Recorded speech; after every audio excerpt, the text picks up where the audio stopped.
Hello दोस्तों, कैसे हो आप लोग। आज की इस वीडियो में हम डिस्कस करने वाले हैं ESOPs के बारे में। एम्प्लॉय स्टॉक ऑप्शन प्लान्स क्या क्या होते हैं, कैसे काम करते हैं और कैसे क्या होता है, हम आज इसी के बारे में डिस्कस करेंगे। तो चलिए, सबसे पहले आपसे एक क्वेश्चन है कि आपको अगर कोई कंपनी में आप काम करते हो, मान लीजिए जब उस कंपनी के ही स्टॉक मेजोरिटी में क्या होता है कि 80% या फिर मोर देन 40%, 45%, 50% जिसके पास वो स्टॉक होता है उस कंपनी का, वो उसका ओनर होता है। पर अगर क्या हो कि वही स्टॉक अगर 80% से ज़्यादा है या 80% या 80% जनरली एक क्राइटेरिया, मेजॉरिटी ऑफ स्टॉक हम ये कहेंगे कि मेजॉरिटी ऑफ स्टॉक जो है वो एम्प्लॉयज़ के पास हो, ओनर के पास ना हो, तो आपको कैसा लगेगा। और ऐसी कंपनी अगर रन कर रही हैं तो उनके बेनिफिट भी आपको होंगे, ज़्यादा एम्प्लॉय को बेनिफिट होंगे और एम्प्लॉय उस कंपनी के साथ में लॉन्ग टर्म के लिए रुकना चाहेगा। तो ऐसी कंपनीज़ को अगर हम बोलें तो वो कैसा होगा आपको। तो यही सब कवर होता है हमारा EPOS में, सॉरी ESOPS में।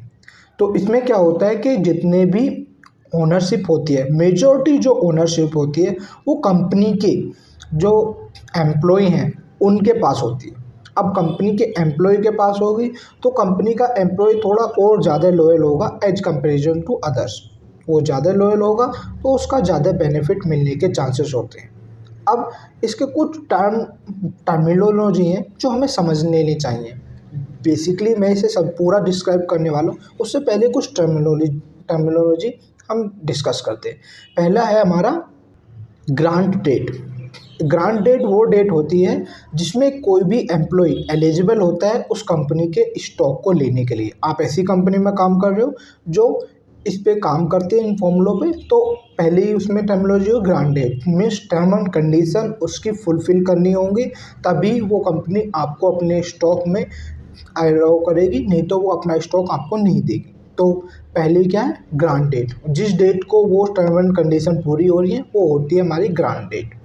नेक्स्ट है वेस्टिंग डेट। वेस्टिंग डेट वो डेट होती है जिसमें वो सारी टर्मिनोलॉजी जितनी भी टर्म एंड कंडीशन है वो पूरी होने के बाद में एम्प्लॉय उस कंपनी के शेयर को खरीदने के लिए रेडी है और उसको खरीद लेता है, वो होती है उसकी वेस्टिंग डेट। नेक्स्ट है वेस्टिंग पीरियड। वेस्टिंग पीरियड वो पीरियड है मीन्स जो ग्रांट डेट और ग्रांट डेट के बीच का और हमारे वेस्टिंग डेट के बीच का जो पीरियड होगा वो होता है हमारा वेस्टिंग पीरियड। इसी पीरियड को हम बोलेंगे वेस्टिंग पीरियड। लास्ट है एक्साइज डेट। एक्साइज डेट जिसमें कोई भी एम्प्लॉय अपना जो भी उसने स्टॉक खरीद रखा है, जो जितना भी खरीद रखा है वो उसको एक्साइज करता है, उसको बोलेंगे हमारा एक्साइज डेट। जिस डेट को वो करेगा उसको हम बोलेंगे हमारी एक्साइज डेट। नेक्स्ट है हमारा ESOP trust. ESOP trust generally ये वही ट्रस्ट है जो कोई भी एम्प्लॉय जो भी उसमें कंपनी में आया है उसको वो शेयर प्रोवाइड करता है, उसमें उसका फंड, उससे कुछ फंड लेता है, उससे फिर उसको शेयर अलॉट करता है। अगर उसको मेंटेन करके रखता है, वो शेयर क्या करता है, ओनर से वो बाई करता है और एम्प्लॉय को प्रोवाइड करता है। सारा काम इसी ट्रस्ट का होता है कि जो ओनर है उससे शेयर लेना और ट्रस्ट जितने भी एम्प्लॉय हैं उन्हें प्रोवाइड करना। तो ये सारा काम जो होगा इसी ट्रस्ट का होता है। अब ये कुछ अमाउंट, ये तो है नहीं कि सारा एम्प्लॉय से कुछ पैसा लेके सारा कुछ उससे ही पूरा हो जाएगा। बहुत सारा होता है कि बैंक से भी लेना होता है, तो ये बैंक का भी ओनरशिप कितना है, ये सारा काम उसे मेंटेन करने का ESOP ट्रस्ट का ही होता है। अब यही ट्रस्ट अपना सारा मेंटेन करता है कि जितना कितना ओनरशिप उसमें एम्प्लॉय की है, नए एम्प्लॉय आ रहे हैं तो उन्हें कितनों को मिली है, कितनों को नहीं मिला है, ये सारा कुछ चेक करना। और जब एम्प्लॉय एलिजिबल है हमारे स्टॉक को खरीदने के लिए कंपनी के, तो उसको वो स्टॉक ऑन टाइम पे प्रोवाइड कराना, ये सारे काम होते हैं ESOP ट्रस्ट के।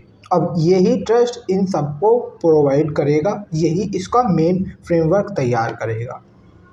अब ये सारा काम तो हो गया। अब जनरली इससे कंपनी को क्या बेनिफिट होगा। कंपनी को बेनिफिट ये हुआ कि कंपनी को जो एम्प्लॉय मिलेंगे वो अब लॉन्ग टर्म के मिल गए। क्योंकि वो कुछ टाइम अब रुक के जाएंगे, देखेंगे सब कुछ और वो रुक के जाएंगे। दूसरा बेनिफिट ये होगा कि कंपनी को कुछ टैक्स से एग्जेप्शंस में मिल जाएंगे, मीन्स कुछ कंपनी को टैक्स में छूट मिल जाएगी।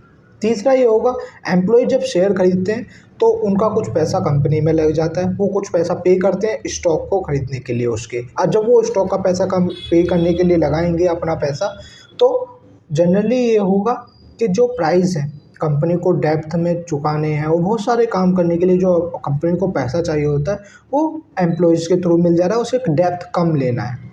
अब ये तो होगा कंपनी को फ़ायदा। एम्प्लॉय को क्या फ़ायदा हुआ इससे? एम्प्लॉय को फ़ायदा होता है कि जितना भी अगर वो स्टॉक बढ़ेगा तो कम, जितना भी वो स्टॉक ने अच्छा परफॉर्म किया, अच्छी कंपनी परफॉर्म कर रही है, तो वो जितना भी अच्छा परफॉर्म करेगी तो कंपनी को ज़्यादा थोड़ा प्राइवेटली उसे अच्छा सब कह सकते हैं कि अच्छा और रुपए मिल जाएंगे। दूसरा ये उसे थोड़ा ये रहेगा कि इस कंपनी में मेरा भी कुछ पैसा लगा है तो मुझे ज़्यादा काम करना चाहिए, मीन्स ज़्यादा अच्छा उसे थोड़ा जॉब सेटिस्फैक्ट्री रहेगा, क्योंकि वो भी खुद एक तरह से वो भी उसका कुछ पार्शियली अमाउंट में उस कंपनी का मालिक वो भी है। तो मोस्ट ऑफ द फिर एम्प्लॉय जितने भी सारे होते हैं वो ज़्यादा, टाटा का आप एग्जांपल ले सकते हो, वो उसको ज़्यादा अपना अच्छा मान के ज़्यादा काम करते हैं, उसमें इन टाइम पंच का भी कोई सिस्टम नहीं होता, इवन कभी भी आप जाओ वो देखते ही नहीं है। तो ऐसी चीज़ों पे एम्प्लॉय जो होता है वो थोड़ा ज़्यादा लॉयल हो जाता है एज़ कंपैरिजन टू अदर्स। अब जब वो ज़्यादा लॉयल होगा तो वो ज़्यादा अपना अच्छा काम निकाल के देगा और उसको कंपनी को जॉब सेटिस्फैक्शन प्लस खामोखा की खींचतानी रहेगी, जो कंपनियों में बहुत सारी रहती है कि ये क्यों नहीं किया, ये वो, तो ये सारी खींचतानी ख़त्म हो जाती है।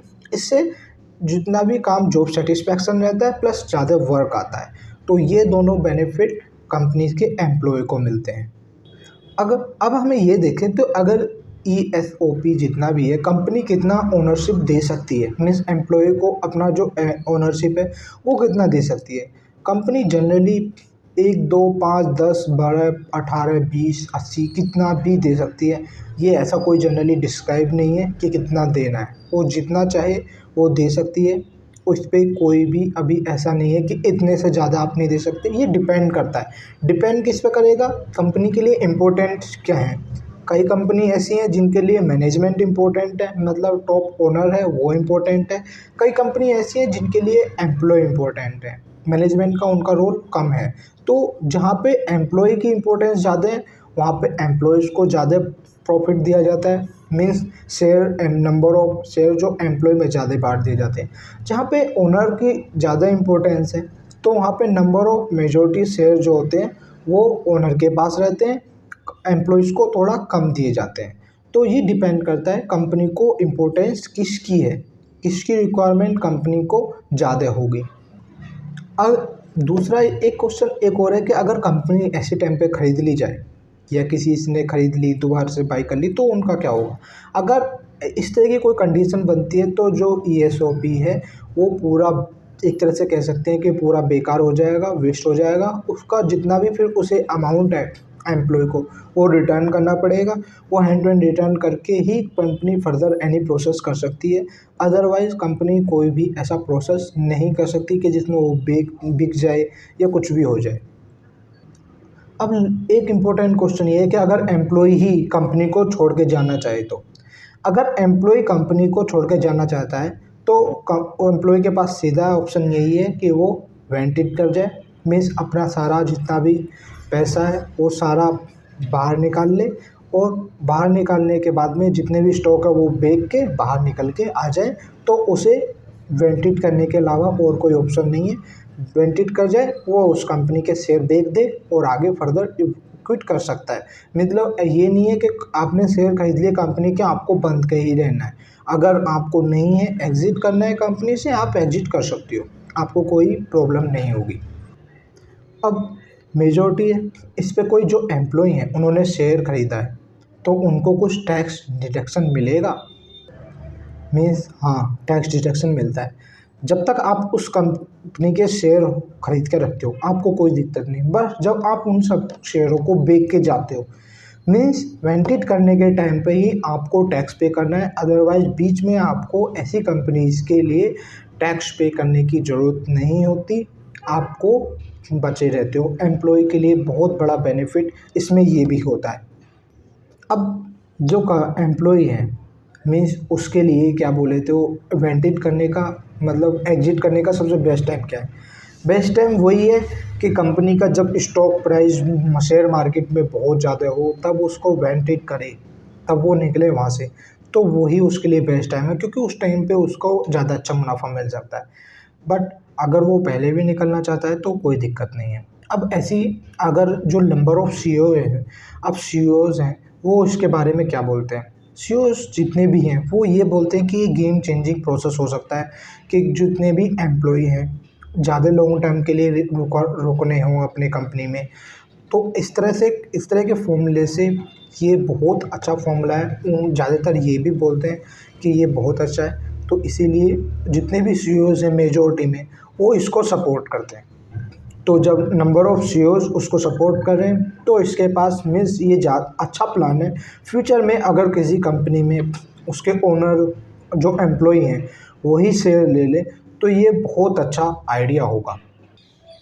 तो अगर हम कहें कि नंबर ऑफ़ ऐसी कौन कौन सी कंपनियां हैं जो इन सब चीज़ों को डील करती हैं, ऐसी बहुत सारी कंपनियां हैं, मैं उनके नाम बताता हूँ।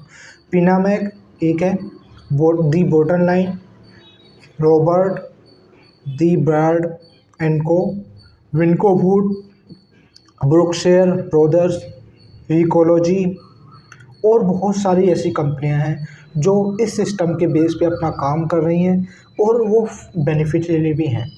तो मीन्स ये ऐसा नहीं है कि एक दो कंपनी एम्प्लॉय कर रही हैं, नंबर ऑफ़ कंपनियाज इस फॉर्मूले को बेस पे रख के ऐसा काम कर रही हैं जिससे वो बेनिफिशियरी भी हो रही हैं। I hope you gain something from my this video. Thanks for watching.